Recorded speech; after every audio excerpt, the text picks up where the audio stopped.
Kegiatan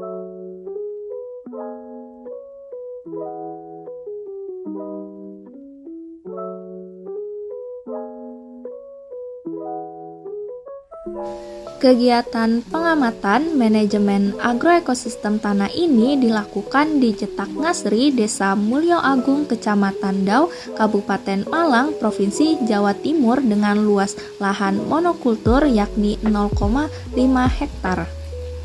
Daerah ini memiliki kondisi yang sebagian besar diisi oleh daerah kebun, sawah, dan pemukiman warga dengan kemiringan wilayah 2 hingga 15%. Kecamatan Dau terletak pada ketinggian 250 hingga 500 mdpl. Dengan jenis tanah pada wilayah ini umumnya didominasi oleh liat dengan suhu rata-rata yang relatif rendah berkisar antara 20 derajat Celcius hingga 27 derajat Celcius. Kelembapan udara antara 9% hingga 99% dan curah hujan rata-rata berkisar antara 15,3 hingga 48,5 mm di bulan Juli hingga Oktober. Untuk lahan monokultur, agroekosistem pada umumnya didominasi oleh komoditas unggulan Kecamatan Dau, yakni adalah jeruk manis baby Java, bunga kol, serta cabai besar. Wawancara yang dilakukan kepada petani monokultur cabai di daerah Dau mendapatkan hasil yang cukup memuaskan, di mana petani dapat menjelaskan dengan baik mengenai sejarah lahan, tutupan lahan, pengolahan lahan, dan organisme pengganggu tanaman. Petani mengatakan bahwa pada awalnya lahan ini sebelum ditanami cabai adalah lahan tomat dan lahan bawang merah dan akan dirotasi sesuai dengan musimnya.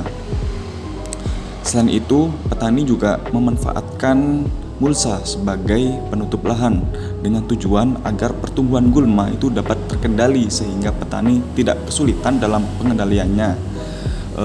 Selain itu, menurut pernyataan petani di lahan monokultur cabai itu masih sering dijumpai hama berupa kutu kebul dan ulat serta penyakit layu daun.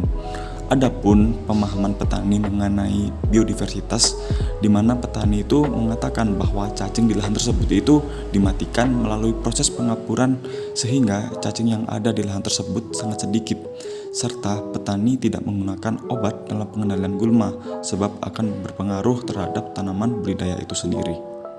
Nah, kesimpulan dari aspek biologi, lahan monokultur cabai memiliki potensi terdegradasi karena pertama, tidak ditemukannya keberadaan cacing tanah dan organisme lainnya jika dibandingkan dengan 3 agroekosistem lainnya.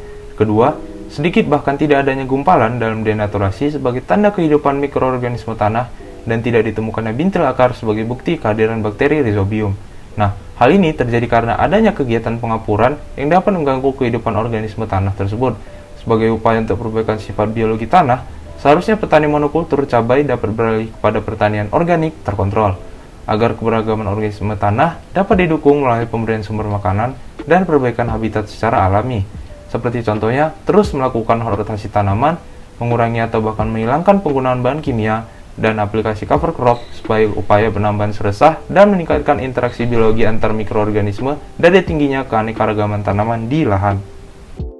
Ada pengamatan sifat kimia tanah yang dilakukan di lahan monokultur cabai berupa defisiensi unsur hara mendapatkan hasil di mana lahan tersebut dapat dikatakan memiliki tanah yang sehat bagi pertumbuhan tanaman, sebab tidak ada defisiensi hara pada tanaman yang menandakan bahwa ketersediaan unsur hara yang ada di dalam tanah sudah seimbang satu sama lain sehingga tidak ada yang kurang atau bahkan lebih dari kebutuhan yang dapat bersifat racun bagi tanaman.